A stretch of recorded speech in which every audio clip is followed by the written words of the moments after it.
is entitled to be a Kohen, but the Torah says clearly an adopted boy, it's not your original biological son. Yes, the Torah says lemishpachotav.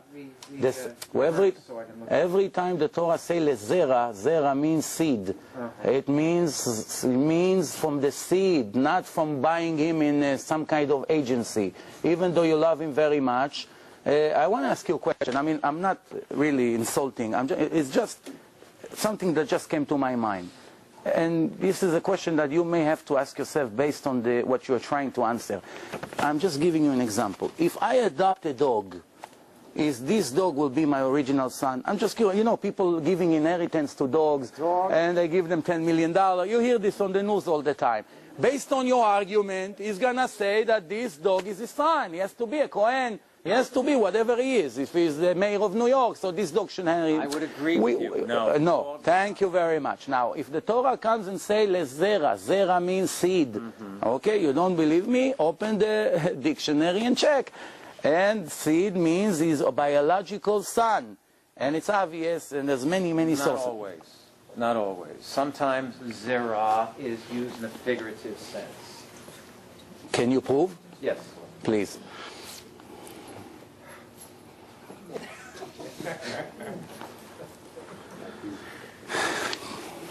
Can I ask you a question? Maybe you help me with that, because I'm not such an expert with the New Testament sources. What does it mean? Acts. That's the book of Acts. That's New Testament. That is the book that follows the Gospel of John. Here is your sources for the cave. Jacob, please read it loud. Here is the source. You can check it.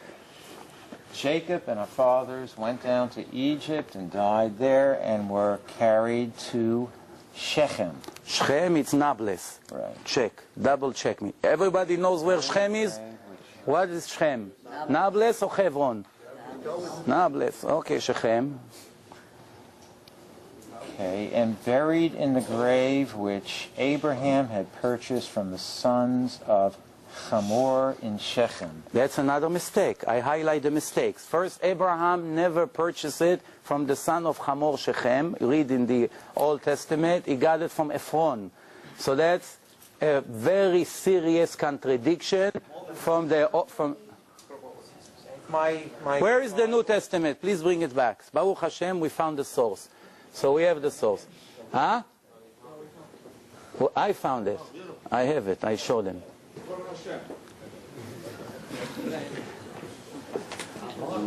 I told you it's going to take minutes. You didn't believe me.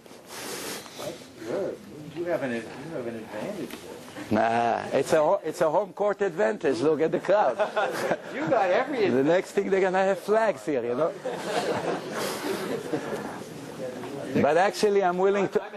I'm actually, by the way, to make it 100% fair, I'm willing to come to your home court and argue the same things with you in front of the Christian crowd. I don't have a home court. Whatever. Well, we will make you one. So, I give you the sources. By the way... I'll have to look. Okay, I'll give you another thing if we already meant... Yes, please, copy everything. By the way, you see that I have a full of list of contradictions, which we didn't even discuss this. But we'll leave it for another time. Because really time is running out. I want to conclude this in the next few minutes, with your permission. Please. I want to tell you, in the year 160, which is about almost 1840 years ago, there was a priest, one of the head of the Christian church. His name was Titanus. I hope in English it sounds the same. I don't know how to say it in English, but you know which one I'm referring to? Titanus. Please write it down. I mean, it's a foreign word. I mean, it was copying from English. So Titanus, and he wrote in his book that there is a serious problem with the contradictions between the four parts of the New Testament: John, Mark, Matthew, and Luke. And because of that, he offered the Christian church to modify and make a book and compromise. Since we have so many different problems, we cannot answer our crowd, how is it possible there's so many mistakes in almost every chapter? Why don't we make a new version of the New Testament, and we will address all the problems and all the contradictions. Now I want to ask you, please, based on what we spoke here in the last 2-3 hours, in the serious warning of the Old Testament, which they agree it's the Word of God, what is the punishment of a person that erased one letter from a divine book? No, loud. That punishment. How is the head of the Christian church, because he's dealing with so many human error, offering to take the New Testament and modify it completely and match between the contradiction? You don't have to believe me. That's why. Would not. Okay. Wait. I'm not denying that there's somebody heretical. Okay.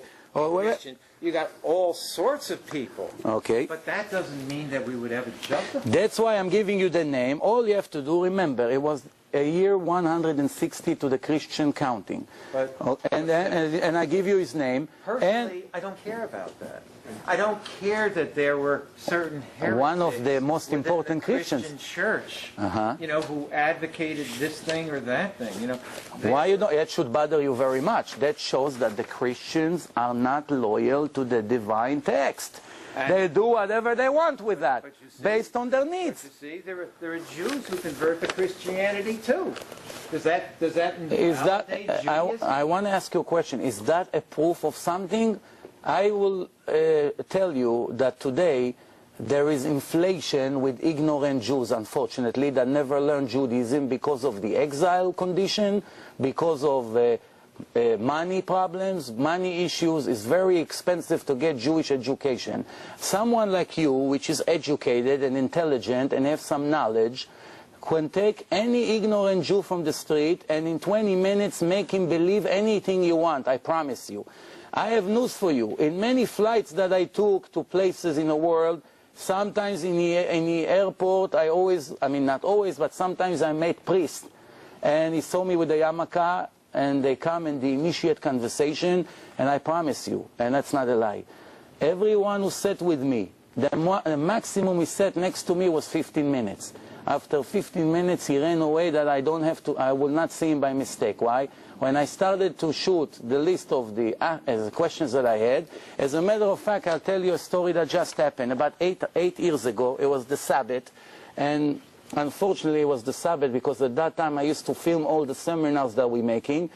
We had a seminar in New Jersey with a very important Jew from Mexico. His name is Dr. Betesh. And Dr. Betesh said, while giving an example, a comparison between Judaism to other religions, he said, everyone who wants to bring a priest or any Christian educated person to argue, I'm open to suggestion at any time, any place. Guess what? There was a little Persian 7-year-old kid at that seminar, 7 years old. He thought it's going to be a nice challenge. He walked in a hotel and he found a priest, a pastor from New Jersey. I looked at his card. He had about 7 or 8 different titles. And I understood he had a large crowd. They had also a seminar there. So he invited him to the argument. And this is an important pastor. He later himself said that he was a pilot in Vietnam. He told his life story. And based on that conversation that we had over there, I wish I could film it, but I couldn't do it because it was the Sabbath. He asked him about 4 or 5 issues, not 30, 50 that we dealt with tonight. Well, the whole conversation was maybe 40 minutes. And then this was the reaction of the priest. May God be my witness. He hold his head like this, and he say, "Oh my gosh, my mother will kill me when she find out I converted to Judaism." That was his answer. Yes, I'm serious. Wait. Let me finish the story. Wait. You're giving me... They're ignorant Christians. I agree. You've already admitted I gave you a pastor. Jews. A pastor. So a pastor, not an ignorant Christian. You're an ignorant pastor. Okay, all right, you answer my question. All right, okay. If you think I'm about to convert, you're mistaken.